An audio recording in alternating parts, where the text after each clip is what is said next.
आदि गुरु शंकराचार्य जो थे उन्होंने ये निर्णय लिया, क्योंकि उनको ये समझ में आ गया था कि आने वाला समय सिर्फ शास्त्रों से हिंदू धर्म, सनातन धर्म नहीं चल पाएगा। आपको शास्त्रों के साथ शस्त्रों की भी ज़रूरत पड़ेगी। आज आपका गोकुल इसलिए खड़ा है क्योंकि वो नागा साधु उस दिन गोकुल में खड़े थे। वो ज़्यादा बात करना पसंद नहीं करते, उनसे बात करना कठिन है। लेकिन जो उनके बारे में मान्यता है ना कि पास जाओगे तो मार देंगे या शाप दे देंगे या काट देंगे या खा जाएंगे, ऐसा कुछ भी नहीं। नागा साधु ऐसे इसलिए होते हैं क्योंकि उनको आपसे कुछ नहीं चाहिए। आपको कुछ चाहिए इसलिए आप उनके दरवाजे गए होंगे, पर उनको आपसे कुछ नहीं चाहिए। क्या धर्म केवल हिंदुओं के लिए है? पूरे वेद पुराण ये सब लिखाए थे ना, आज की डेट में बड़े आराम से बोल दिया जाता है कि ये सब हिंदुओं की किताब है। मैं उसमें रामायण और गीता भी जोड़ दूंगा। ये सारी किताबें जब पहली बार लिखी गई थी तब इनमें से ज़्यादातर रिलीजन्स जो आज बराबरी में खड़े हैं या जो अच्छे से फल फूल रहे हैं, ये रिलीजन्स एग्जिस्ट ही नहीं करते थे। तो वो किताब लिखी गई थी हर वो उस शख्स के लिए जो अपने आप को इंसान बोलता है, उसके काम की चीज़ है। अब एक लाइन है गीता की जो सबसे ज़्यादा चलती कि कर्म करो फल की चिंता मत करो। कि भाई आप भारत में बैठ के फ्रेंच सीख रहे हैं, जर्मन सीख रहे हैं, इटालियन सीख रहे हैं ना, तो आप मेरे रिलीजन के बारे में थोड़ा सीखिए और मैं आपके रिलीजन के बारे में थोड़ा सीख लेता हूँ। नमस्कार दोस्तों, आप सभी का स्वागत है हमारे इस शो में जिसका नाम है मेरी कलम। मेरी कलम में हम जुड़ते हैं कई ऑथर्स से और हम जानते हैं कि उन्होंने क्या विजडम शेयर की है अपनी किताबों के द्वारा। आज जो ऑथर हमारे साथ जुड़ रहे हैं उनका नाम है अक्षत गुप्ता जी। यूं तो अक्षत गुप्ता जी किसी इंट्रोडक्शन के मोहताज नहीं हैं। उनकी इससे पहले वाली किताब थी द हिडन हिंदू ट्रायोलॉजी। दोस्तों, यह किताब काफ़ी समय तक बेस्टसेलर रही है। आज जिस किताब के बारे में हम बात करने जा रहे हैं उसका नाम है द नागा वॉरियर्स। आइए अक्षत गुप्ता जी से इस किताब के बारे में जानते हैं।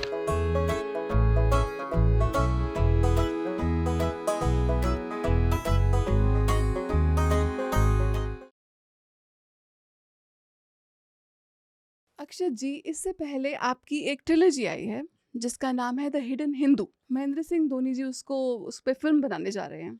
क्या आप उसके बारे में कुछ बताएंगे? जी, महेंद्र सिंह धोनी साहब नहीं, महेंद्र सिंह धोनी साहब की जो समकक्ष हैं, जिसको जी, आम बोलचाल में वाइफ कहा जी। जाता है, उनका एक प्रोडक्शन हाउस है जिसका नाम है धोनी एंटरटेनमेंट, और वो इस फिल्म को प्रोड्यूस कर रही हैं। 3 पार्ट में ये किताब है और कोशिश है कि 3 पार्ट में ही फिल्म बने।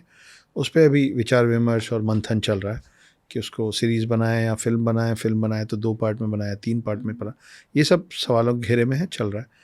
पर हाँ, ये इसका विजुअल राइट उन्होंने ख़रीदा है जी। और मैं उन कुछ खुशकिस्मत लेखकों में से हूँ कि मैं जितनी भी किताबें लिख रहा हूँ वो सारी किताबें रिलीज़ होने के पहले उसके विजुअल राइट कोई ना कोई भगवान का भेजा बंदा आके ख़रीद लेता है। जी। इसके भी visual right, the Naga warriors के भी विजुअल राइट्स निकल चुके हैं। ये आपकी किताब जो है the Naga warriors ji, battle of Gokul, सबसे पहले इसका जो कवर पेज है ये बहुत अट्रैक्टिव, धन्यवाद। It captures your attention. तो क्या ये प्लान था? ये काफ़ी कुछ दिख रहा है हमको, एलिफेंट्स भी दिख रहे हैं एंड गदा भी दिख रही है, बुल भी दिख रहा है हाँ। आपको। तो आप इसके बारे में कुछ बताएंगे? कई सौ साल पहले गोकुल, जो कि कृष्ण की नगरी मानी जी। जाती है, वहाँ पे अहमद शाह अब्दाली नाम का एक चोर, लुटेरा, शासक, जो सभी लोग उसको शासक ही समझते हैं। हाँ, तो भाई वो तो अच्छा, आप उसको इस कॉमन, अगर मैं अपने आप को उसकी प्रजा मानूंगा तो मैं उसको जी, राजा जी, या जी, शासक बोलूँगा ना। जी। तो मैं नहीं मानता हूँ कि मैं उनकी प्रजा था। तो अहमद शाह अब्दाली नाम का एक लुटेरा अपनी आर्मी के साथ बहुत सारे मंदिरों को उसने तोड़ा और जी। विध्वंस मचाया, और ये करते करते उसके रास्ते में एक शहर पड़ा। उस शहर का नाम गोकुल था, जो कि कृष्ण की नगरी है और हमारे लिए बहुत ही सेक्रेड है। उससे गलती ये हो गई कि उसमें घुसने के पहले उसको ये पता नहीं था कि वहाँ नागा साधुओं का एक जत्था सम्मेलन करने आया हुआ है। वो सिर्फ सम्मेलन करने आए थे, और फिर उन नागा साधुओं ने अपने से 10 गुना बड़ी आर्मी के अंदर जो विध्वंस मचाया, जो दुर्गति की उन लोगों की, तो वो वहाँ से हारे। और आज आपका गोकुल इसलिए खड़ा है क्योंकि वो नागा साधु उस दिन गोकुल में खड़े थे। तो जैसे ही हम दूसरे देशों की बात करते हैं, स्पेशली हमारे जो जेनजीज हैं, यंगस्टर्स हैं, आप उनसे पूछेंगे कि ग्रीस के सबसे अच्छे वॉरियर्स कौन हैं, तो तुरंत बताएंगे स्पार्टन्स। फिर आप बोलेंगे जापान तो बोलेंगे समुराइज। फिर आप पूछेंगे इंडिया तो उनको नहीं मालूम रहेगा। तो जैसे ग्रीक वॉरियर्स को स्पार्टन्स कहा जाता है, जैसे जापानीज़ वॉरियर्स को समुराई कहा जाता है, वैसे ही आपके देश के, आपके धर्म के जो सबसे अच्छे वॉरियर्स हैं, सेना है जो आपकी, वो ये हैं, जिनको ये आप मैं नागा आपके साधु के पास या जी, ये मैं आपसे नागाज़ के बारे में, क्योंकि मुझे लगता है काफ़ी दर्शकों ने शायद ये शब्द सुना ही नहीं है, नागा साधु, नागा वॉरियर्स। तो नागाज़ के बारे में कुछ बताएँगे दर्शकों को? नाम। 7th-8th सेंचुरी में जी। आदि गुरु शंकराचार्य जो थे, उन्होंने ये निर्णय लिया, क्योंकि उनको ये समझ में आ गया था कि आने वाला समय सिर्फ शास्त्रों से हिंदू धर्म, सनातन धर्म नहीं चल पाएगा। आपको शास्त्रों के साथ शस्त्रों की भी ज़रूरत पड़ेगी। और उस समय शस्त्र उठाने वाले जितने भी लोग थे, वो शस्त्र उठाते थे या तो अपना राज्य बचाने के लिए या अपना राज्य बढ़ाने के लिए, जी। एक्सपेंशन के लिए, यस। है ना। तो या तो आप ऑफेंड कर रहे थे, अटैक कर रहे थे, आप डिफेंड या कर रहे थे, डिफेंड कर रहे थे। या आप अगर डिफेंड कर रहे हैं तो आप अपनी ज़मीन और अपनी अपनी प्रजा को बचाने के लिए कर रहे हैं, लेकिन धर्म की रक्षा के लिए कोई नहीं लड़ रहा था। तो उनको समझ में आया कि सिर्फ शस्त्र उठाने की ज़रूरत नहीं है, एक सेना बनानी पड़ेगी जो शस्त्रों का उपयोग धर्म की रक्षा के लिए करे, ना कि ज़मीन की। तो उस समय आदिगुरु शंकराचार्य ने नागा साधुओं को सृजन किया था, उनको क्रिएट किया था। बाद में वो अलग अलग मठों में बटे, जिसको अब हम अखाड़ा के नाम से जानते हैं, और इनकी बहुत रिगरस ट्रेनिंग होती है, बहुत कठिन ट्रेनिंग होती है। और जैसे ही आप नागा साधु बनने जाते हैं, क्योंकि आपने पूछा नागा साधुओं के बारे में बताइए, जैसे ही आप नागा साधु बनने जाते हैं, अगर उन्होंने चुना कि ठीक है आप नागा साधु बनना चाहते हैं, चलिए हम आपको अपने समुदाय का हिस्सा बनाने को तैयार हैं, तो सबसे पहले आपको अपने सारे जीवित रिश्तेदारों का, माता पिता सबका अंतिम संस्कार करना पड़ता है ना। वो बहुत तकलीफ़दायक चीज़ होती है, क्योंकि हम इंसान हैं, हम में संवेदना है, हम में बहुत सारा भाव है, बहुत सारे इमोशंस हैं। तो वो भावनाओं को मतलब चकनाचूर कर दिया जाता है जब आप ये करते हैं। और जब वो पूरा पूरा पिंडदान का प्रोसेस होता है, तो आपके दिमाग के अंदर आपको आपके परिजन सारे, जिनका आप अंतिम संस्कार कर रहे हो, दिखने लग जाते हैं मरे हुए। तो वो आपके माता पिता होंगे, वो आपके भाई बंधु होंगे, वो आपके दोस्त यार होंगे, आपके रिश्तेदार होंगे। आप शादीशुदा थे तो आपकी पत्नी, अगर आप महिला हैं तो बाय द वे, नागा सिर्फ साधु नहीं होते, नागा साध्वी भी होती है।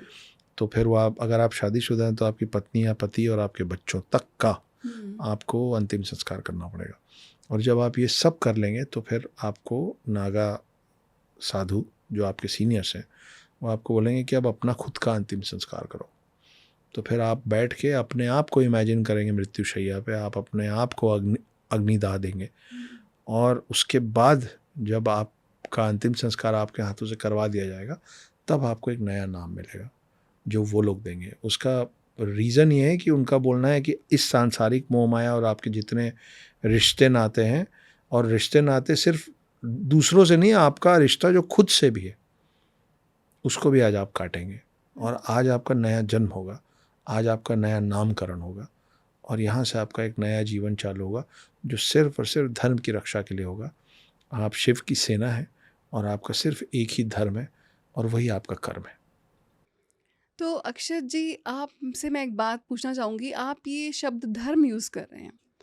धर्म से कॉमनली इंसान समझता है, हम कॉलम भरते थे एम्प्लॉयमेंट के लिए, तो हमारा उसका इंग्लिश ट्रांसलेशन है रिलीजन।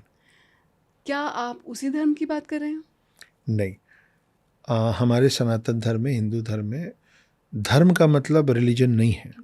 धर्म का मतलब ये है कि आपकी जो ड्यूटीज़ हैं, उसको अगर आप बराबरी से वहन कर रहे हैं। जो नागा साधु नहीं है, अगर उसकी ड्यूटीज़ क्या हैं, एक वयस्क की ड्यूटी है अपने बुज़ुर्गों का, अपने बच्चों का और अपने परिवार की महिलाओं का की सुरक्षा करना, उनको हर साजो सामान उनकी ज़रूरत का ला के देना। ठीक है, ये उसकी ड्यूटी है। एक बच्चे की ड्यूटी है अपने से बड़ों का आदर सम्मान करना, और उसकी उम्र में अगर उसको शिक्षा दी जा रही है तो शिक्षा को अच्छे से ग्रहण करना। एक गृहिणी का काम है अपने पूरे परिवार को जोड़ के रखना, और उनका लालन पालन पोषण में उसकी तरफ से जो योगदान हो पाए। उसका काम सिर्फ घर चलाना नहीं हो सकता है, वो जो भी कर सकती है वो करे। ये सब लोग जो कर रहे हैं ना, ये हमारे रिलीजन में माना जाता है कि ये उन सब का धर्म है। ठीक है, इसीलिए बोला जाता है कि क्षत्रिय धर्म है युद्ध करना। क्षत्रिय हिंदू ही है ना, पर उसका धर्म है युद्ध करना। ब्राह्मण का धर्म है पूजा पाठ करना। क्या धर्म केवल हिंदुओं के लिए है? देखिए, जब आपके पूरे वेद पुराण ये सब लिखाए थे ना, आज की डेट में बड़े आराम से बोल दिया जाता है कि ये सब हिंदुओं की किताब है। मैं उसमें रामायण और गीता भी जोड़ दूंगा। ये सारी किताबें जब पहली बार लिखी गई थी, तब इनमें से ज़्यादातर रिलीजन्स जो आज बराबरी में खड़े हैं या जो अच्छे से फल फूल रहे हैं, ये रिलीजन्स एग्जिस्ट ही नहीं करते थे, ये बने ही नहीं थे। तो आपको और मुझको ये समझना पड़ेगा कि उस समय वेद पुराण गीता और गीता का सार और रामायण, ये सब जो चीज़ें लिखी गई थी, उपनिषद, ये सब जो लिखे गए थे, ये किसी धर्म विशेष के लिए नहीं लिखे गए थे, ये होमो सेपियंस के लिए लिखे गए थे, राइट है ना? राइट। तो हम धर्म को, मैंने सॉरी टू इंटरप्ट यू, तो हम धर्म को समझ सकते हैं द लॉ, एक सभी के लिए एक ओवरआर्चिंग जी, हमारी अंडरस्टैंडिंग, एक राइट लिविंग, एक right code of beautiful living. हाँ, तो ये क्या वैसे लाइफ समझ स्टाइल ही सकते है, हैं? बिल्कुल हाँ, सही बोल रहे हैं, ये लाइफ स्टाइल ही है, वे ऑफ लिविंग है yes, Hindutva, way of being way of being Hindu. Yes, और इसीलिए आप एक लौते ऐसे धर्म है जिसमें आपको इतनी छूट दी हुई है कि आपको जैसे करना करो यार, वो आपका वे ऑफ लिविंग है, आप डिसाइड करो आपका वे ऑफ लिविंग। कोई मेरे धर्म के अंदर कोई पूजा पाठ नहीं करता है तो भी उसको मैं उतना ही प्रेम देता हूँ, उतना ही मान देता हूँ। कोई मूर्ति पूजा करे या ना करे, उसका अपना वे ऑफ अपना, प्रेयर हाँ, है ना। कोई, ये सब तो फिर भी आस्तिक होने के अलग अलग रूप हैं। जो नास्तिक है ना, उनको भी हम उतना ही मान देते हैं कि अगर आप मेरे भगवान को नहीं मानते ना, तो भी इंसान ही है, हम तो ये मान रहे हैं कि आपको बनाने वाला वही है। तो अगर मतलब one God one creator, and मतलब गॉड्स तो हिंदुइज्म में बड़े सारे होते हैं, लेकिन पर एक फिर भी क्रिएटर हाँ, वन ही है। क्रिएटर वन है। तो वो एक ब्रह्मा है। क्रिएटर जिसने इस पूरे संसार की रचना करी, वो क्रिएटर, एंड वो जो द लॉ है, वो जो right code of right living है, वो हम सभी पर अप्लाई कर सकते हाँ, हैं। पर वो यहाँ इतना कोई लॉ नहीं इंक्लूसिव है, है, बहुत यहाँ कोई लॉ इंक्लूसिव है। नहीं है। वही तो है खूबसूरती, यही है कि हाँ, हमारे हिंदू पद्धति में कोई लॉ नहीं है। नहीं, लॉ से मेरा कहने का मतलब था, मेरा अभिप्राय था कि एक code of beautiful living, high living. तो अक्षत जी, इसमें आपने दो कैरेक्टर्स को इंट्रोड्यूस किया है प्राइमरीली, जो आपके प्रोटैगनिस्ट हैं, वो भी एक वॉरियर प्रिंस ही हैं। तो आप उनके बारे में कुछ बताएंगे? जी, मेरे किरदार का नाम अजा है हम्म, और अजा को अपने परिवार के बारे में कुछ नहीं पता जी, है। और अजा एक नागा साधु है जिसके थ्रू बहुत सारी कहानी का हिस्सा चल रहा है। लेकिन कहानी शुरू होती है 2024 से। मेरी कोशिश और मेरी आदत रही है कि मैं चीज़ों को कॉन्टेम्प्रेरी लेंस से दिखाऊं लोगों को, ताकि आज के जो यूथ हैं वो अपना समय और अभी से कनेक्ट हो पाए, है ना। प्रॉब्लम मुझे लगता है कि बहुत सारे ऐसी किताबें जो कम चल पाती हैं, किताबें सारी अच्छी होती हैं, कोई ज़्यादा चलती है, कोई कम चलती है। उसके पीछे मुझे लगता है कि आज जो एक्सेस मिला हुआ है अभी के जनरेशन को, मार्वल और डीसी और गन्स और स्पेसशिप्स, उसके बीच में जब आप तीर धनुष और रथ की बात करते हैं तो वो कनेक्ट नहीं कर पाते हैं, क्योंकि उनको उससे ज़्यादा एडवांस चीज़ों का एक्सेस उनके लिए बड़ा आसान है। तो उनको लगता है कि अरे कहाँ पुरानी बात, कि क्या है पुराना, उस पर उनकी जिज्ञासा नहीं जाग पाती। तो मेरी कोशिश रहती है कि मैं कहानियों को अभी से शुरू करूं। आपको कहानी में ड्वेल करने के लिए, आपको कहानी में उतारने के लिए सीढ़ी चाहिए, है ना। अगर आप सीधे उनको अभी से किसी भी युग में या किसी भी पुराने समय में कूदने बोलेंगे तो वो नहीं कूदेंगे। आप बोलेंगे सीढ़ी से धीरे धीरे उतरो, आराम से समझ के, तो उतर जाते हैं। तो इसलिए कहानी शुरू होती है कि हिमालय के बर्फीली पहाड़ियों में एक थॉमस स्टोन्स नाम का एक ब्रिटिशर है। जो 1 मिनट में आपको यहाँ पे इंटरप्ट करूँगी।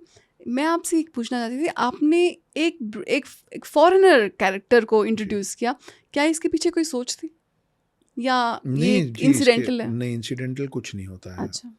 और जब आप सोच समझ के राइटिंग कर रहे हैं तो आप इंसिडेंटल तो सोच ही नहीं सकते। कारण ये है कि हम लोग 200 साल ब्रिटिशर्स के अंडर थे और हमारे ऊपर सबसे ज़्यादा जो इन्फ्लुएंस है वो ब्रिटिशर्स का है। तो आज की डेट में हम में से ज़्यादातर लोग वेस्टर्नाइज्ड हो चुके हैं और हम वेस्टर्न कल्चर के प्रति हमारा रुझान और हमारा झुकाव बहुत ज़्यादा है। तो इसलिए मैंने ये चुना कि अगर आप मेरी बात पूरी होने देती तो मैं कंटिन्यू कर ओके लेता हूँ कि ओके थॉमस स्टोन्स नाम का एक ब्रिटिशर जो बर्फ़ में दबा हुआ है और अपने आखिरी स्टेज पे, यस ठंड और अभाव में, तो एक नागा साधु वहाँ पहुँच जाता है इत्तेफाक से। और वो उसको देखता है, पूरा शरीर उसका बर्फ़ में, सिर्फ एक हाथ बाहर है और वो हिलता है।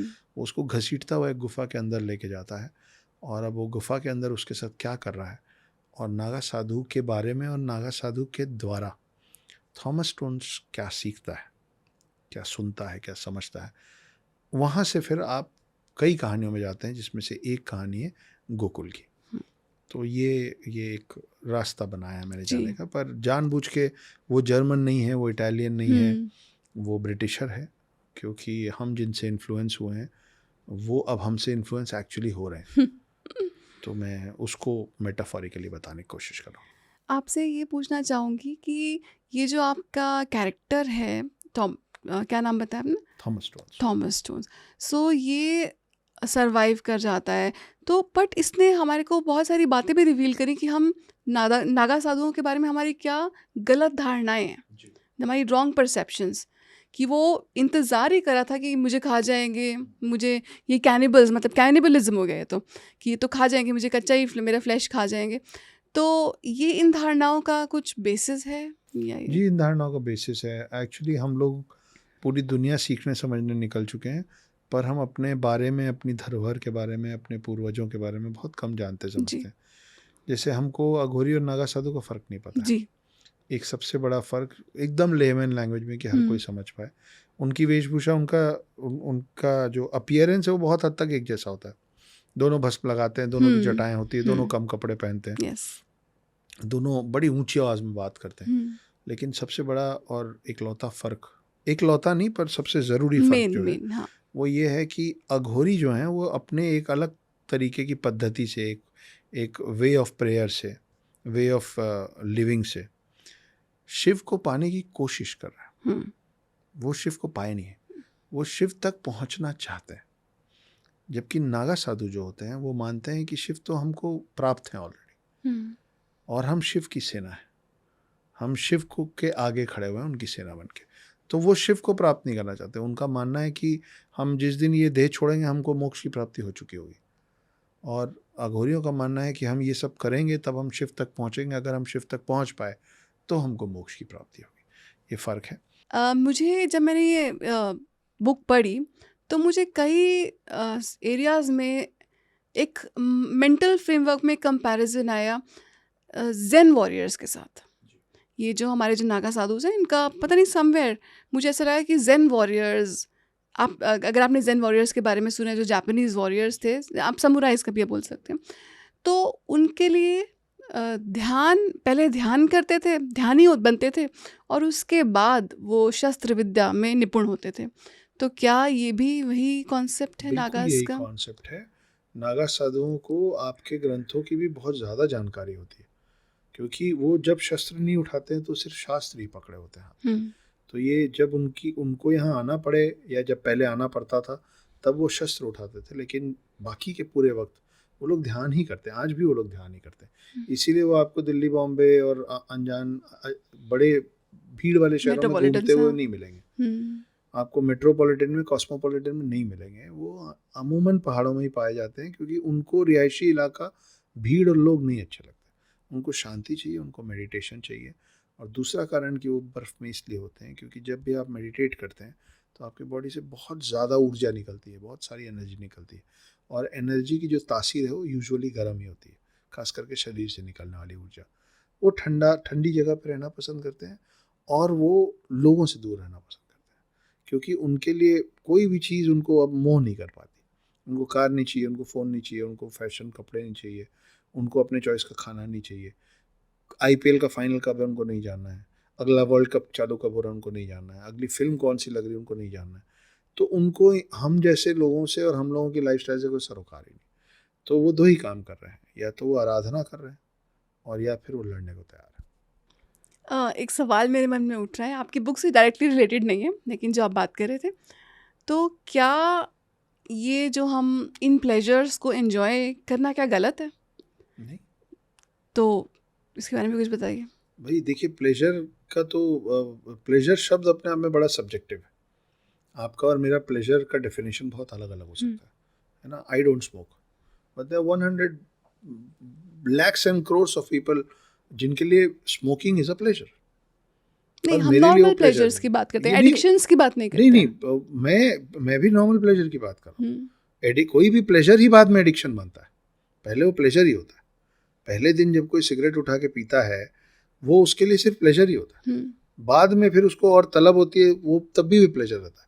अब जिस दिन वो सोचता है ना कि ये अब आदत बन रही है, मैं छोड़ देता हूँ, और वो आदत नहीं छोड़ पाता है, तो हर आदत शौक से ही शुरू होता है ना। तो आप जब तक कोई चीज़ शौकिया कर रहे हैं तो भी वो प्लेजर ही होता है। आदतन हो गया तो प्लेजर है ही, फिर तो मजबूरी का नाम हो जाएगा।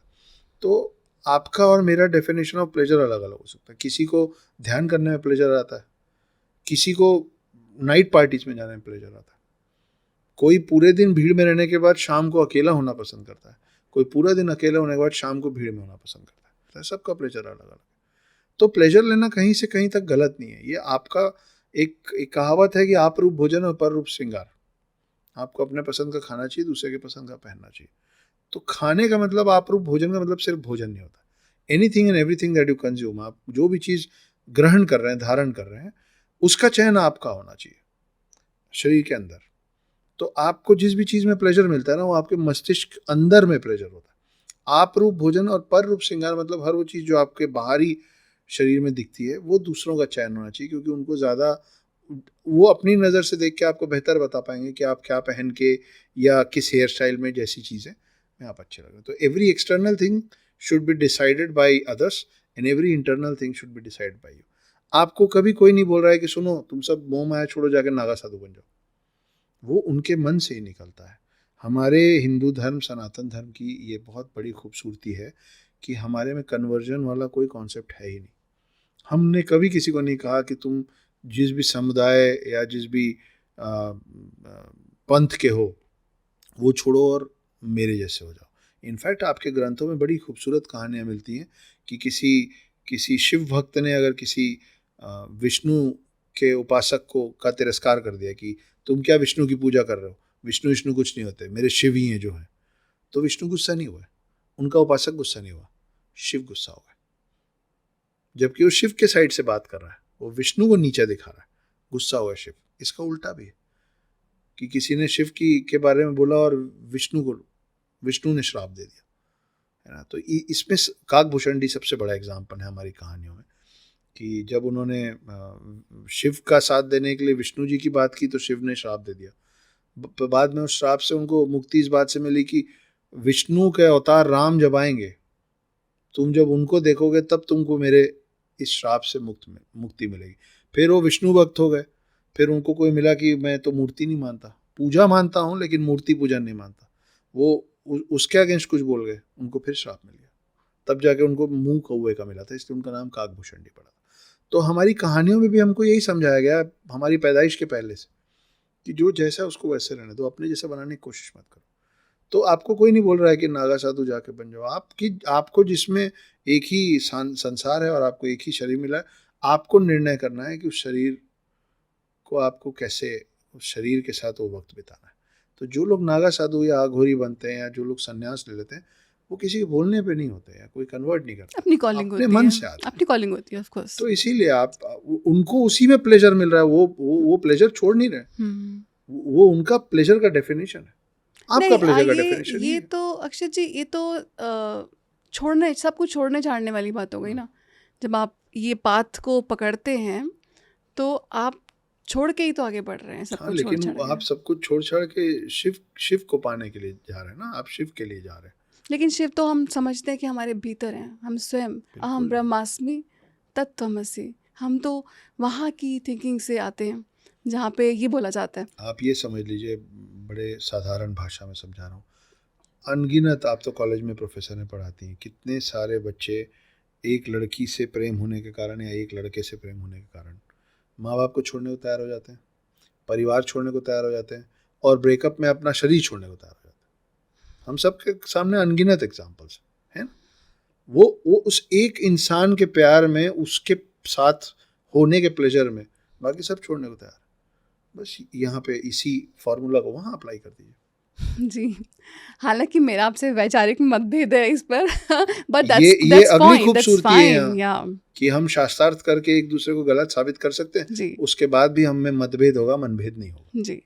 तो आगे बढ़ती है जब स्टोरी, तो ये आपने गोकुल में प्लेस करी है, आपने पूरा सेटअप गोकुल में प्लेस किया। आपका इस स्टोरी को लिखने का मोटिवेशन क्या था? मतलब ये इसी तरह से ही स्टोरी बनी, तो क्यों बनी? मोटिवेशन इसका जो पहला बीज जब आया, तो वो किस स्टेज पर आया? इस किताब के राइट जिन लोगों ने खरीदे हैं मुझसे, जी। जिन्होंने खरीदा, उनका नाम मिस्टर संदीप लेजल है। उन्होंने इसके पहले 2 फिल्में बनाई हैं, जिसका नाम 10वीं पास है मिस्टर अभिषेक बच्चन के साथ, और बाटला हाउस मिस्टर जॉन इब्राहिम के साथ। ओके, वो जब मुझसे मिले तो उन्होंने बोला कि अक्षत, मैं नागा साधुओं पे एक फिल्म बनाना चाहता हूँ, और ओके। मैं चाहता हूँ कि वो फिल्म आप लिखें। मैं आपको बिना लाग लपेट के सच सच बताऊँ ओके, ग्रेट। कि उन्होंने बोला कि मैं चाहता हूँ, क्योंकि आप इस तरीके के टॉपिक्स में आपकी ठीक ठाक समझ है, मैं चाहता हूँ कि नागा साधुओं पे मैं एक फ़िल्म बनाऊँ, और मैं चाहता हूँ कि वो फ़िल्म आप लिखें। मैंने बोला ठीक है सर, आपको ऐसा लगता है तो मैं कोशिश करूँगा। उसके बाद जब अब आपको जिस टॉपिक पे लिखना है, उस टॉपिक पे आप जितना ज़्यादा हो सके जानकारी रिसर्च इकट्ठा करेंगे, करते या हैं। पर आपके पास जो व्यक्ति आए हैं वो फिल्म बनाना चाहते हैं, हम्म, डॉक्यूमेंट्री नहीं। तो फिल्म में आपको इंटरेस्ट भी होना चाहिए, इंटरेस्टिंग बननी यस, चाहिए, है ना, विजुअली बहुत रिच होनी चाहिए। अब आप नागा साधुओं में रिचनेस कहाँ से दिखाएंगे? आप राजा की कहानी बना नहीं रहे कि आप मुकुट नहीं, पहना आपने देंगे। बहुत सारे डेड लॉक्स दिखाए हैं उसमें हाँ, बुक में वही तो, या क्योंकि सो आप that's why you are capturing that.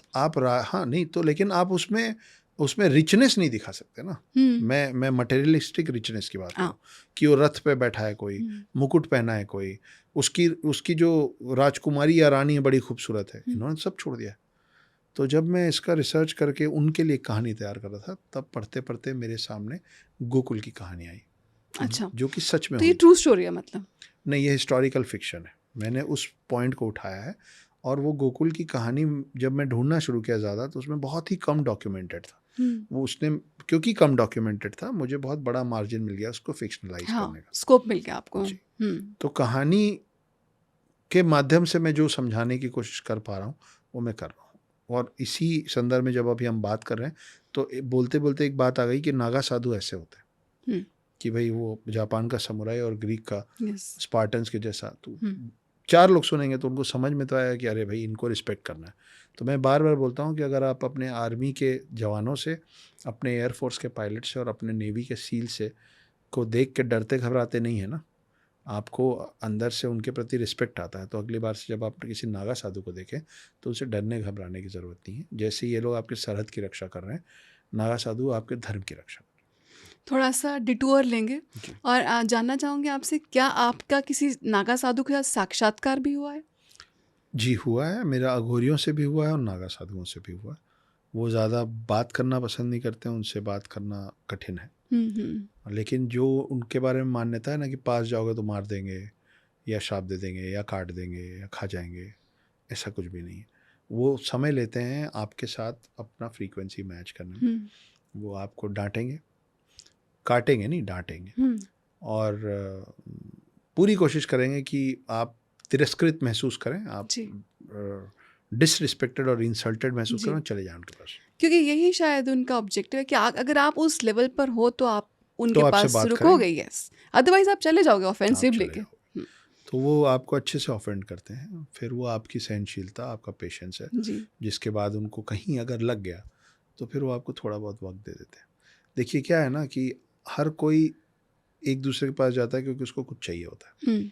आपको एक अच्छा पॉडकास्ट चाहिए और मेरे को बुक का प्रमोशन चाहिए, इसलिए आप और मैं आमने सामने बैठे। Yes, absolutely. नहीं तो आप मुझे समय नहीं देंगे, मैं आपको समय नहीं दूंगा। नागा साधु ऐसे इसलिए होते हैं क्योंकि उनको आपसे कुछ नहीं चाहिए। आपको कुछ चाहिए इसलिए आप उनके दरवाजे गए होंगे, पर उनको आपसे कुछ नहीं चाहिए।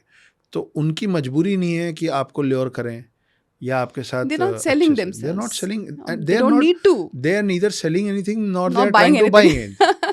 तो उनको Yeah. आपको कुछ देना भी नहीं, उनसे आपको कुछ चाहिए भी नहीं, Right. है ना। तो फिर वो आपसे आपको क्यों लल्लो पच्चो क्यों करेंगे आपके लिए। तो जब उनको लगता है कि नहीं यार ये कोई जेन्युइन बंदा है तो बात करते हैं।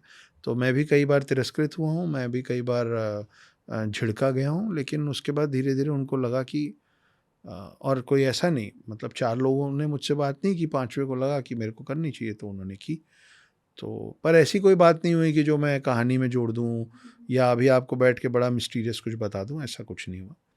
मैंने 4 सवाल पूछे, मैंने बोला आपको कुछ चाहिए? उन्होंने बोला तुम कुछ नहीं दे पाओगे, तुम्हारी हैसियत नहीं है, चलो आगे बढ़ो। तो मैं आगे बढ़ गया।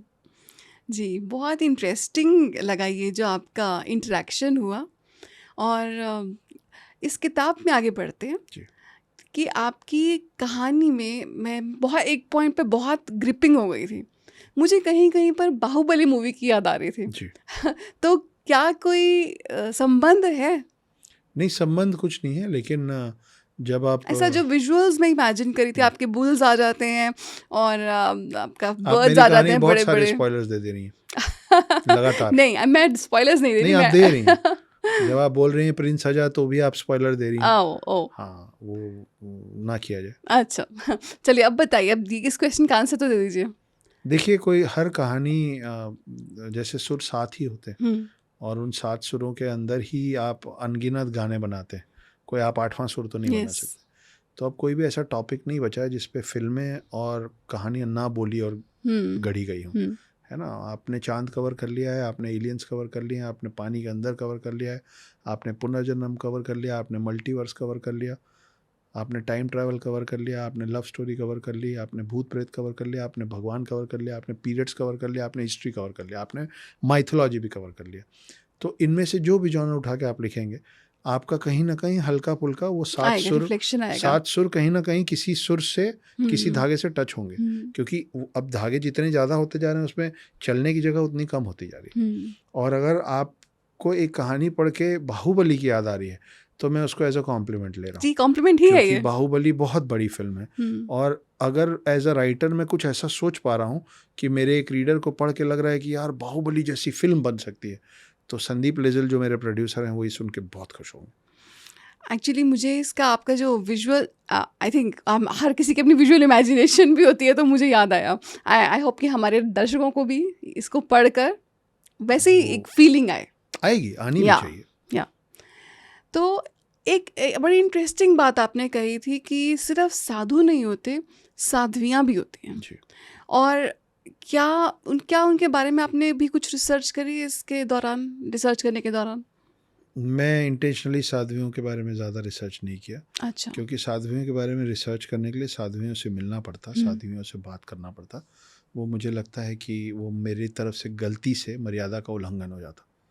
वो ठीक बात नहीं है। वो मैं लोग, समझी। हाँ, वो लोग जो सेक्रेड हैं और वो लोग जो आपसे मिलना नहीं चाहते हैं, उनमें आप कम से कम अपने जेंडर के लोगों से थोड़ा-सा उनको पुश कर सकते हैं। लेकिन अपोज़िट जेंडर को तो मैं ऐसे भी मैं जो अपना इंट्रोडक्शन देता हूँ, वो ये होता है कि मेरा नाम उर्मिला पुत्र अक्षत गुप्ता है।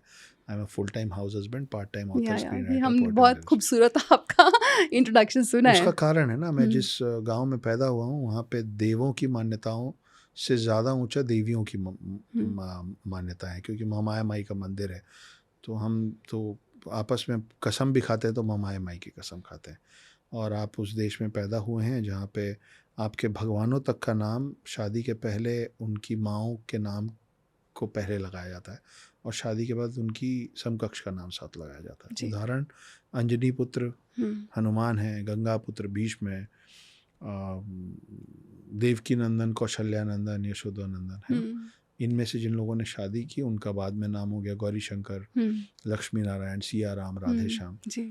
तो महिलाओं के प्रति मेरा कुछ, मुझे लगता है मेरा मेरा महिलाओं के प्रति रिस्पेक्ट ज़्यादा नहीं है, कईयों का महिलाओं के प्रति रिस्पेक्ट कम है।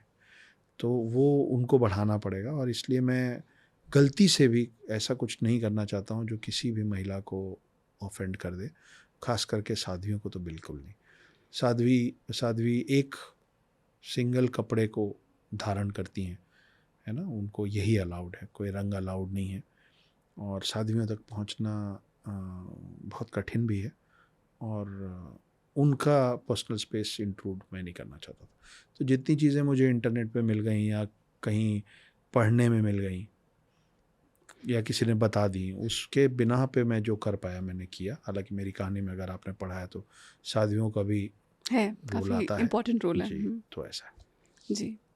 सो मतलब हम एक ऐसे कल्चर को बिलोंग करते हैं जहाँ पर सिर्फ पुरुष की ऊर्जा नहीं, स्त्री की ऊर्जा का भी पूरा सम्मान है, divine masculine and divine feminine. और हम म्यूचुअली ग्रो भी करते हैं, जैसे इसमें साध्वियाँ भी काम कर रही हैं विद द मेन। तो ये मुझे बहुत इंटरेस्टिंग लगा आपकी बुक में। जी, थैंक आई होप स्पॉइलर नहीं था। यू। नहीं, जी। तो आपने बड़ा मज़ा आ रहा था किताब को पढ़ते पढ़ते, थैंक यू। और ब्रेक लग गई। जी। तो ये ब्रेक का आइडिया क्यों? प्रोग्राम पूरा कंफर्म्ड है और इसका दूसरा पार्ट मैं लिख चुका हूँ। वाह। उसका दूसरा पार्ट इसी साल नवंबर दिसंबर तक रिलीज़ हो जाएगा। और उसका कारण ये है कि बहुत सारे ऐसे रीडर्स होते हैं जो बहुत मोटी किताब को नहीं उठाते। राइट। उसके 2-3 कारण होते हैं। एक, जो रेगुलर पढ़ने वाला नहीं होता है उसको वो किताब का साइज़ देख के लगता है इसको नहीं पढ़ पाऊँगा। लेकिन जब किताब 200-250 पढ़ने की होती है और जब बार बार आप किसी किताब की तारीफ़ सुनते होते हैं तो आप दम भर लेते हैं कि चलो इसको खरीद लें। प्लस दूसरी बात ये भी है कि किताब जितनी मोटी होती है उसका प्राइस उतना बढ़ जाता है। तो आप एक साथ शायद 500, 600, 800 रुपये देने में एक बार सोचेंगे, 150-200 रुपये देना आपकी लिए किताब का आसान है। वाकई प्राइस बहुत कंपेटिटिव रखा गया है, क्योंकि मैं खुद एक ऑथर हूँ तो मैंने सबसे पहले नोटिस किया था। जी, जी। It's a very competitive price. मेरी हर किताब का प्राइस ये 250-300 मैक्स होता है। जी। शायद द हिडन हिंदू का थर्ड पार्ट, क्योंकि वो तीसरा पार्ट वही पहुंचेगा जो फर्स्ट सेकंड पढ़ लेगा, उसको मेरे पब्लिशर्स ने 300 किया था। उसमें भी मैंने लड़ाई की थी कि 250 रहने दीजिए, प्लीज़ 250 रहने दीजिए। तो कोशिश यही है कि और मोटी किताब जो होती है ना, वो आप अगर हैंड बैग रख रही हैं तो आपको लगता है कि इसमें मत डालो यार, Right. वजन हो जाएगा। आप ट्रैवल पे जा रही हैं तो आपको लगता है अगर इंडिगो से ट्रैवल कर रही हूँ तो 15 किलो के ऊपर अलाउड नहीं, तो 1 किलो की किताब क्यों रखनी है ना। तो इजी टू कैरी होता है, प्राइस कॉम्पिटिटिव होता है, और रेगुलर नहीं पढ़ने वालों को एक कॉन्फिडेंस देता है कि इसकी इतनी तारीफ सुन रहा हूँ, इसको तो ख़त्म कर लूँगा। मेरे पास बहुत बड़ी तादाद में ऐसे रीडर्स हैं जो या तो पहली बार किताब पढ़े, जो रीडर्स नहीं थे, उन्होंने बोला हमने the first book that we have ever finished और started is the hidden Hindu. कई ऐसे हैं जो सालों पहले पढ़ना छोड़ दिए थे और वो बोले कि थैंक यू कि आपके इस बुक के कारण मैं पढ़ने की आदत फिर से डेवलप कर पा रहा हूँ। ये कोविड के बाद it was reading came on the decline. जी जी। लोगों ने काफ़ी, मतलब जो मेरे काफ़ी सारे मित्र हैं जो किताबें लिखते हैं, और ऐसा उनको लगा कि कोविड में पढ़ने की आदत ही छूट गई। तो पता नहीं क्यों, क्या उसका कोरिलेशन है। हाँ, आप सीखते भी अपने ही अनुभव से हैं सबसे ज़्यादा। जी। तो मुझे मेरे अनुभव ने सिखाया कि मैंने जो ट्रिलॉजी, जो कि एक पार्ट में कर सकता था मैं, बस मोटी हो जाती इतनी, वो 3 पार्ट में निकली। अभी तक हम कुछ 7 लाख के आसपास किताब बेच चुके हैं द हिडन हिंदू का। तो रिस्पांस भी दिखा कि भाई थोड़ा रुक के, पर एट द सेम टाइम मुझे पसंद नहीं है कि मेरे रीडर्स को बहुत ज़्यादा इंतज़ार करना पड़े। तो इसीलिए इसका सेकंड पार्ट यही साल ख़त्म होने के पहले हम रिलीज़ कर देंगे। जी। तो उसके बारे में कुछ थोड़ी सी झलक देंगे हमें, क्योंकि अब मैंने इतने स्पॉयलर्स दिए, अब आप दीजिए एक स्पॉइलर। आप लोगों को विष्णु अवतारों के बारे में सब पता है जी। विष्णु के 10 अवतार और सब चीज़, मगर बहुत कम लोगों को शिव के सारे अवतारों के बारे में पता है। अभी मैंने इसमें जो दिया है वो कुछ 111 नागा साधु, सरदार खान नामक एक अहमद शाह अब्दाली के कमांडर से लड़े हैं। तो आप ये समझिए कि सिर्फ वो 111 थे, तो अभी बाकी के 30,000 जो मेन कहानी जो गोकुल में घटी थी वो तो मैंने बतानी शुरू ही नहीं की है अभी आपको। तो वो कहानी सेकंड पार्ट में आएगी और उसमें बहुत सारे ऐसे सरप्राइज एलिमेंट्स आएंगे जो कि मेरा तरीका रहा है, जिस वजह से मेरे लेखन को पसंद किया जा रहा है। वो यही है कि lot of unexpected things they just come in between. तो वैसा बहुत कुछ सेकंड पार्ट में और होगा, इसमें भी जितना मैं डाल पाया, क्योंकि ये हिस्टोरिकल फिक्शन है तो इसको बिल्कुल ओवरऑल फिक्शनलाइज करके मैं जादू टोना नहीं ला सकता था। मैं जहाँ तक ला सकता था, जैसे वो चीता दस्ता वाली जो बात है इसमें, वो 3 लड़के जो दौड़ते हैं अहमद शाह अब्दाली की आर्मी की तरफ, इस तरीके की छोटी बड़ी चीज़ें हमने डाला है ताकि पढ़ने वालों को मज़ा भी आए। और इस तरीके की शक्तियाँ उन लोगों के पास होती भी थी पहले। तो नागा साधुओं में और क्या क्या शक्तियाँ होती हैं, बड़े मिस्टीरियस और सुपर पावर से लैस नागा साधु सेकंड पार्ट में आने वाले हैं। अहमद शाह अब्दाली की पूरी आर्मी आने वाली जो फर्स्ट पार्ट में नहीं आई है। एक मेरा किरदार है जो इस युद्ध का हिस्सा ना बनते हुए, उस युद्ध का हिस्सा होने के बावजूद इस युद्ध में पार्टिसिपेट ना करते हुए वो हिमालय की तरफ बढ़ा है नागा साधुओं को एकत्रित करके लाने के लिए। उसकी जर्नी और उसके साथ रास्ते में क्या क्या घटता है, उन सारी चीज़ों का समन्वय रहेगा आपके लिए सेकंड पार्ट, और सेकंड पार्ट इस सीरीज़ का एंड भी रहेगा। तो अक्षत जी, ऐसा मुझे समझ आ रहा है आपकी किताब पढ़ के कि आपको हिस्ट्री में काफ़ी रुचि है, जी वो भी स्पेसिफिकली हमारी हिस्ट्री। जी। तो हमारी, सबसे पहले मैं आपको कहूँगी कि हमारी का क्या मतलब है, कौन इंक्लूडेड है? हमारी मतलब भारत इंक्लूडेड है। हम किसी कोई कारण होगा ना कि हम इसको देवभूमि भारत बोलते हैं। इतने बड़े विश्व में ये सारे भगवान यहीं क्यों लैंड कर गए, है ना? दशावतार के दशावतार यहीं क्यों हैं? तो हमारी मतलब ये ज़मीन, इसमें पैदा हुए हुए मेरे पूर्वज, मेरे आने वाली जनरेशन्स, मतलब हम। क्या आपने इस बुक को, आपको लगता है इसकी वाइड रीडरशिप रहेगी across spaces, across religions, across everything, या हम बहुत स्पेसिफिक हो गए? मैं तो आग्रह करूँगा, रिक्वेस्ट करूँगा हर मुस्लिम से कि द हिडन हिंदू ज़रूर पढ़ो। क्योंकि जैसे मैं बोल रहा हूँ कि हमारे जो पौराणिक ग्रंथ हैं वो हिंदू के लिए नहीं थे भाई, वो हर इंसान के लिए थे, है ना? वे ऑफ लिविंग है, और वो हर किसी के लिए। उस समय इतने समुदाय में और इतने रिलीजन्स में हम बटे ही नहीं हुए थे। तो वो किताब लिखी गई थी हर वो उस शख्स के लिए जो अपने आप को इंसान बोलता है, उसके काम की चीज़ है। अब एक लाइन है गीता की जो सबसे ज़्यादा चलती है कि कर्म करो फल की चिंता मत करो। इसमें इसमें हिंदू मुस्लिम कहाँ से आ सकता है ना? तो बड़ा आसान होता है इस तरीके की बातें बोल देना कि तुम्हारे ग्रंथों में तो इलॉजिकल चीज़ें लिखी हैं, है ना? तो प्रॉब्लम हिंदू मुस्लिम हो, चाहे कोई भी रिलीजन से आपका क्लैश है या आपसे उनका क्लैश है, उस क्लैश का कारण सबसे बड़ा यही है कि हम एक दूसरे के ग्रंथ, एक दूसरे के टेक्स्ट नहीं पढ़ते, है ना? तो मुझे आप जो बोलेंगे मैं मान लूँगा क्योंकि मैंने कुरान नहीं पढ़ा है, और मैं जो बोलूँगा आपको मानना पड़ेगा क्योंकि आपने मेरे ग्रंथ नहीं पढ़े।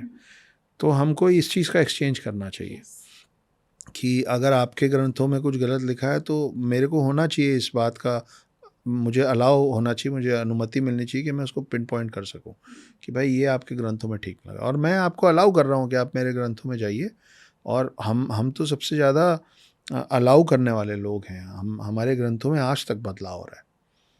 हम तो अपने भगवानों से तू तड़ा करके बात कर लेते हैं, हम तो उनको शिकायत कर लेते हैं कि तूने मेरे साथ ऐसा किया, आज के बाद मैं तेरे मंदिर नहीं आऊँगा, है ना? हम फिल्मों में नहीं, असल में भी कई लोग, तो हम तो अपने भगवानों से डायरेक्ट इस तरीके से जुड़े हुए हैं। हमारा अभी बीच में एक फ़िल्म आई थी केरल स्टोरी, तो उसके बाद ऐसी चीज़ें होती थी कि अरे उस फ़िल्म में कुछ ऐसा सीन था कि उसमें कोई मुस्लिम कैरेक्टर है जो हिंदू लड़कियों को बोलती कि कैसा तुम्हारा भगवान है, अपनी पत्नी को तो बचा नहीं पाया, और वो तो रो रहा था, तुम्हारा भगवान तो इतना कमज़ोर है, रोता है। हाँ भाई, मेरे मेरे शिव अकेले नहीं रोते हैं, मेरे शिव रोते हैं, मेरे राम रोते हैं, मेरे कृष्ण रोते हैं, मेरे राम और कृष्ण मेरे विष्णु के अवतार हैं, वो सब रोते हैं। तो किसने बोला कि रोना कमज़ोरी का सिंबल है? और आप मुझसे परेशानी तभी ना साझा करेंगे जब आपको लगेगा कि मैं आपकी परेशानी को महसूस कर सकता हूँ, मैं आपकी परेशानी समझ सकता हूँ, तब ना करेंगे। नहीं तो फिर ज़रूरत क्या है? फिर आप दीवार के सामने खड़े हुए अपनी परेशानी बोल दीजिए। फिर आप मंदिर जाके भगवान के सामने बात क्यों कर रहे हो? क्योंकि आपको लगता है कि मेरा भगवान संवेदनशील है, मेरे भगवान में दिल है, दिमाग है, आत्मा है। मेरे मेरे मेरे भगवान को पता है कि किसी से बिछड़ जाना, किसी को खो देना क्या होता है। क्योंकि मेरा राम सीता से बिछड़ गया था, मेरे कृष्ण राधा से बिछड़ गए थे, मेरे कृष्ण रोए थे जब पांडवों के 5 बेटों को पांडव समझ के शिविर के अंदर तीर से मार के अश्वत्थामा ने जला दिया था। मेरे कृष्ण को गुस्सा आता है, इसलिए उन्होंने अश्वत्थामा को श्राप दी। मेरे राम को गुस्सा आता है, इसलिए रावण का वध हुआ। मेरे राम को गुस्सा आता है, इसलिए समंदर के ऊपर उन्होंने तीर चलाते हुए बोला था तुम पूरे समंदर सुखा दूंगा। तब समंदर आगे आके राम सेतु बना के उनको रास्ता दिए थे। मेरे शिव को, मेरे विष्णु को, सबको गुस्सा आता है। तो गुस्सा, प्रेम, बिछोह, आंसू, ये सब इंसानी इमोशंस हैं। और आप इंसान से ही इंसानी मतलब जिनमें आपको अपना प्रतिबिंब दिखता है, आपको लगता है कि कोई समझेगा, आप उसी के पास जाके अपनी बात रखते हैं। तो इस तरीके की बहुत सारी चीज़ें। तो आप मेरे रिलीजन पे पॉइंट आउट करेंगे तो फिर मैं भी आपके रिलीजन पे पॉइंट आउट करूँगा। लेकिन मैं ऐसा समझती हूँ अक्षत जी कि क्योंकि हम एक एक आजकल हमारा G20 का स्लोगन भी था कि हम सभी, the whole world is one family. So हम उसी को आगे भी बढ़ाएं। नहीं तो नहीं, ये मैं जी आपकी ही बात कर रहा हूँ। जी आप जो कह रही हैं मैं भी वही कह रहा हूँ अपने जी शब्दों में। जी जी मैं ये कह रहा हूँ कि भाई आप भारत में बैठ के फ्रेंच सीख रहे हैं, जर्मन सीख रहे हैं, इटालियन सीख रहे हैं ना। तो आप मेरे रिलीजन के बारे में थोड़ा सीखिए और मैं आपके रिलीजन के हाँ, बारे में थोड़ा सीख लेता एब्सोल्युटली। ये आपका बहुत मुझे सुंदर मैसेज लगा कि हमें समझना है, सीखना है, सभी को पढ़ना है। हूँ। बिल्कुल। जो मिसकंसेप्शंस हैं दुनिया में, वो इसी वजह से हैं कि हम क्लोज्ड हैं। हाँ हमको सबको पढ़ना है, हमको हाँ, सब लेकिन गुरुओं हम को पढ़ना नहीं, है। लेकिन हम क्लोज्ड क्यों हैं भाई? मैं अगर मेरा कोई ऐसा अभी तक सपना या मेरी मंशा नहीं है, पर क्या मैं मक्का मदीना जाना चाहूँगा तो मैं जा सकता हूँ? मैं नहीं जा सकता हूँ। लेकिन आपको वैष्णो देवी आने से कोई नहीं रोक रहा। आप मेरे मंदिर आ सकते हैं, तो किधर से दरवाजे बंद हैं? मेरे तो सारे किताब, सारे ग्रंथ, सारे मंदिर आपके लिए खुले हुए हैं। मेरा देश आपके लिए खुला हुआ है। दुनिया का पहला मस्जिद तो यहीं बना था ना, कोचीन में बना था, राजा दाहिर ने बनवाया। दुनिया का पहला मस्जिद किसी अरब कंट्री में नहीं बना था, भारत में मेरी ज़मीन पे बना था। कैसे बना था? मैंने आपको जगह दी थी बनाने के लिए। तो मेरे को आपसे प्रॉब्लम होती तो मैं आपको अंदर नहीं आने देता ना। तो मैं इसीलिए मैं बोल रहा हूँ, द हिडन हिंदू में ना बहुत बेसिक्स ऑफ हिंदुत्व है। हमारे हिसाब से समय कैसे डिवाइडेड है, 4 युगों में डिवाइडेड है। युग क्या होते हैं हमारे में? चिरंजीवी का मतलब क्या होता है? 7 चिरंजीवी कौन है? हमारे विष्णु अवतार, जिनको डार्विन्स थ्योरी ऑफ इवोल्यूशन के इक्विवेलेंट हमने अपने तरीके से समझाया है, वो दशावतार कौन है? हमारी मान्यताएं, हमारी जीवन की शैली क्या है? हमारे लिए वो कौन सा चरित्र है जिसके लाइन पे चल के कोई भी नॉर्मल इंसान राम बन सकता है?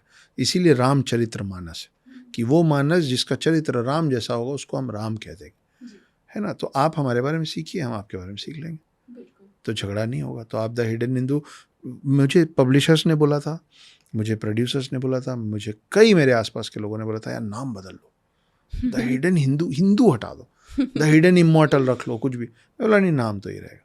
जो समझदार होगा वो पढ़ेगा, जो मुझको जानना चाहेगा, मुझको मतलब मेरे रिलीजन को, मेरी मान्यताओं को, वो ये किताब उठा के ज़रूर पढ़ेगा। तो मैं ऐसी आशा करती हूँ कि एक समय आएगा जब हम इतने टॉलरेंट हो जाएंगे। ये हम जो टॉलरेंस की बात कर रहे हैं, ये अपने भीतर जाकर ही आती है। ऐसा मेरी अनुभव है कि आप अपने भीतर जाएंगे तभी आप बाहर जाने के लायक रहेंगे। सो बड़ा इम्पॉर्टेंट मैसेज है आपके थ्रू हम दर्शकों को देंगे कि हम सभी ध्यान में जाएं, ध्यानी बने और सभी योगी बने, सभी योगेश्वर बने। हम सभी उस काबिल हैं। तो मैं आपसे ये भी पूछना चाहूँगी अक्षत जी, इस किताब के द्वारा इतनी खूबसूरत आपने कहानी कही, what is your message? Larger message क्या है आपका मेरा लार्जर मैसेज यही है कि पूरे वर्ल्ड के लिए, लेट्स से? ठीक है, मेरा लार्जर पिक्चर यही है, या मैसेज यही है पूरे वर्ल्ड के लिए कि आप जिस भी संप्रदाय के हैं, आप जो भी हैं, आपको अपना रिलीजन डिफेंड करने के लिए जो करना पड़े आप करिए। लेकिन उस समय ये भी ध्यान रखिए कि आप अपने आप को डिफेंड कर रहे हैं, इस नाम पे आप किसी को ऑफेंड ना करें, जी। है ना। कोई कारण है कि इस देश में जो मिनिस्ट्री, उसका नाम डिफेंस मिनिस्ट्री, ऑफेंस मिनिस्ट्री नहीं है। ये तो एक बहुत खूबसूरत पार्टिंग जोक था आपका। नहीं, ये एक रियलिटी भी है एक्चुअली। ये बिल्कुल जी। रियलिटी है। वो डिफेंस, आप नाम सोच मैं बड़ा अच्छा सॉकर प्लेयर रहा हूँ अपने समय में, ठीक है। अच्छा। तो मैं डिफेंस में खेलता था। लेकिन फुटबॉल के एक साइड की टीम में सिर्फ डिफेंस नहीं होता ना, फॉरवर्ड भी होते हैं। सेंटर फॉरवर्ड होता है, राइट फॉरवर्ड होता है, लेफ्ट फॉरवर्ड होता है। वो उनका काम क्या होता है? अटैक करना। यही शब्द बोला जाता है कि सेंटर फॉरवर्ड यहाँ से अटैक करेगा, राइट फॉरवर्ड वहाँ से अटैक करेगा। और फिर एक होता है डिफेंस। उनका काम अटैक करना नहीं है, उनका काम है उस जगह खड़े रहना और ये तय कर लेना कि सामने से जो लोग आएंगे ना, वो तुमको क्रॉस ना करें, ठीक है ना। तो हर शब्द का बहुत ज़रूरी मायने होता है, हर शब्द बहुत सोच समझ के बनाया है। तो आप सोचिए कि जब किसी देश की मिलिट्री और आर्मी तैयार हो रही है, उसको डिफेंस मिनिस्ट्री बोला जा रहा है, ना कि ऑफेंस मिनिस्ट्री। हमारा इतिहास है, और ये मैं हिस्टोरिकल फिक्शन की बात कर रहा हूँ, कि हमने आज तक किसी पे हमला नहीं किया। हमने जब जिन पे हमला किया भी है, जो हम पे हमला किए भी हैं, उनको जीतने के बाद भी हमने उनको वापस कर दिया है। जब पाकिस्तान पे हमला करके पाकिस्तान और बांग्लादेश को जोड़ा गया था, उस समय दुनिया में कोई हमको रोक नहीं सकता था कि हम बांग्लादेश को वापस अपने में मिला लें। हम मिला लेते तो हम कुछ नया नहीं करते, वो ऑलरेडी हमारा हिस्सा था। रशिया आज यूक्रेन पे कर ही दिया ना हमला, या इजराइल ने फ़िलिस्तीन साफ़ कर ही दिया ना लगभग। तो सब पूरी दुनिया भले चीखते चिल्लाते रहे, लेकिन कोई असल में तो कुछ नहीं कर पा रहा। तो पाकिस्तान से बांग्लादेश निकालने के बाद हम चाहते तो बांग्लादेश को अपना बना लेते, लेकिन हमने क्या किया, हमने उनको स्वेच्छा से उनका अपना देश बनाने दिया। ये हैं हम। तो आप डिफेंस के नाम पे मेरे पे ऑफेंसिव मत होइए, क्योंकि अगर आप ऑफेंसिव होंगे तो ऑफेंस, मैं आपसे ऐसे मिल रहा हूँ लेकिन मुझे ज़रूरत पड़ने पे ये करना आता है। आप डिसाइड कर लीजिए कि आप मुझसे ऐसे मिलना चाहती हैं या ऐसे मिलना चाहती हैं। आप जो चयन करेंगे मैं वैसे मिलूँगा। नागा साधु ऐसे ही होते हैं, और मेरा मानना है कि हर कोई जो अपने धर्म के लिए खड़े होने को, लड़ने को नहीं, खड़े होने को तैयार है, डिफेंड करने को तैयार है, उसके डीएनए में भी नागा वॉरियर है, और नागा वॉरियर के डीएनए में आप हैं। तो ये चंद लाइनें हैं। मेरी किताब को लिखते समय मैंने कुछ लाइनें लिखी थी कविता के तौर पे। वो ये हैं कि, और जो अभी हम बात कर रहे थे कि ये भी मैं हूँ और ये भी मैं हूँ, आप चुन लीजिए। तो लाइनें हैं कि तू शांति है, तू युद्ध है, तू नरसिम्हा है, तू बुद्ध है। तू शांति है, तू युद्ध है, तू नरसिम्हा है, तू बुद्ध है। तू नमन है, तू प्रहार है, तू जीवन है, तू अंतिम संस्कार है। तू ढाल है, तू तीर की नोक है, तू ब्रह्मांड है, तू तीनों लोक है। तू भिक्षु है, असुरों का भक्षक है। तू भिक्षु है, असुरों का भक्षक है। तू भक्त है, धर्म का रक्षक है। तू पुण्य है, तू पाप है, तू वरदान है, तू श्राप है। तू शोर है, तू मौन है, उनको चुनना है कि तू कौन है।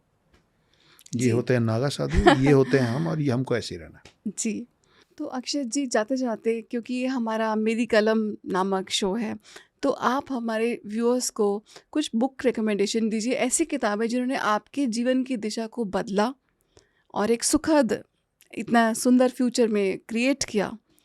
तो कुछ रिकमेंडेशंस दीजिए। कुछ किताबें जो मुझे पर्सनल लेवल पे बहुत अच्छी लगती हैं, एक किताब का नाम है द पेन। ये श्वेता कीर्ति ने लिखा है, सुशांत सिंह राजपूत की बहन ने। जी। तो मेरे पास वो किताब आई थी, मैंने पढ़ा, और मुझे लगता है कि वो किताब हर किसी को पढ़ना चाहिए, क्योंकि वो किताब ना, आप आज अपने जीवन के किसी भी जगह पे हों, आपको किसी भी चीज़ का दुख हो, वो किताब आपकी मदद करेगी। मैंने अभी पढ़ा, मैं अपने जीवन के अच्छे फेज़ में चल रहा हूँ। हालांकि मेरा ये मानना है कि टाइम गोल है, साइक्लिकल है, तो फिर से ऊपर नीचे होगा, इसी का नाम जीवन है।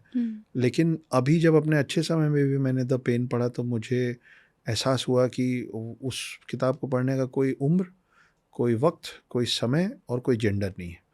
तो द पेन पढ़ना चाहिए। आप थोड़ा इंटरेस्टिंग किताब पढ़ना चाहें तो अश्विन सांघी साहब की कोई भी किताब उठा के पढ़ें। अश्विन सांघी साहब अभी के, और मुझे लगता है फॉरएवर के, एक बहुत ही कमाल के लेखक हैं, जिनको और पढ़ने और समझने की ज़रूरत है। बहुत अच्छा लिखते हैं वो। एक विनीत अग्रवाल करके हैं, उनकी एक दो किताबें बहुत अच्छी किताबें हैं। और साथ में एक रिक्वेस्ट ये है कि आप अपने धर्मों के बारे में जानना चाहते हैं, पुराणों के बारे में, रामायण के बारे में, महाभारत के बारे में, गीता के बारे में, तो आप जो original source of these books हैं उनका लिटरल ट्रांसलेशन पढ़ें। आज के लोग जो उसका डिपिक्शन करके अपने हिसाब से जो रामायण और महाभारत आपको समझा रहे हैं, कृपया वो ना पढ़ें। भाई, आप अगर अक्षत गुप्ता के बारे में, अक्षत गुप्ता की कहानी जानना चाहते हैं, तो आप अक्षत गुप्ता से सीधे सुन लीजिए। आप ये क्यों बोल रहे हैं कि अक्षत गुप्ता ने जो मुझे बताया उस हिसाब से मुझे समझ में आया कि, है ना? तो वेद व्यास और वाल्मीकि का रामायण और महाभारत का स्ट्रेट ट्रांसलेशन लगभग हर लैंग्वेज में। तो अगर आपको रामायण महाभारत जैसी किताबें पढ़नी है, तो जिन्होंने उन किताबों को बनाया है, उन्हीं का आप संस्कृत नहीं पढ़ पाएंगे, मैं समझता हूँ। आप उसका इंग्लिश और हिंदी ट्रांसलेशन शब्द से शब्द, वर्ड टू वर्ड पढ़ें, ना कि किसी और की नज़र से आप रामायण और महाभारत देखें, खुद की नज़र से देखें। सो थैंक यू अक्षत जी, आपने अपना प्रेशियस समय निकाला जी, और अपनी खूबसूरत किताबों को हम सभी के साथ साझा किया। हम उम्मीद करते हैं कि आपकी ये जर्नी, ये रेलगाड़ी स्टॉप ना हो। मेरी मेहनत जारी रहेगी। जी। So thank you so much, धन्यवाद। तो दोस्तों, आज हमने अक्षत गुप्ता जी से बातचीत करके जाना कि उन्हें क्या प्रेरणा मिली इस किताब को लिखने की। साथ ही साथ हमने जाना नागा वॉरियर्स कौन होते हैं, अघोरी कौन होते हैं।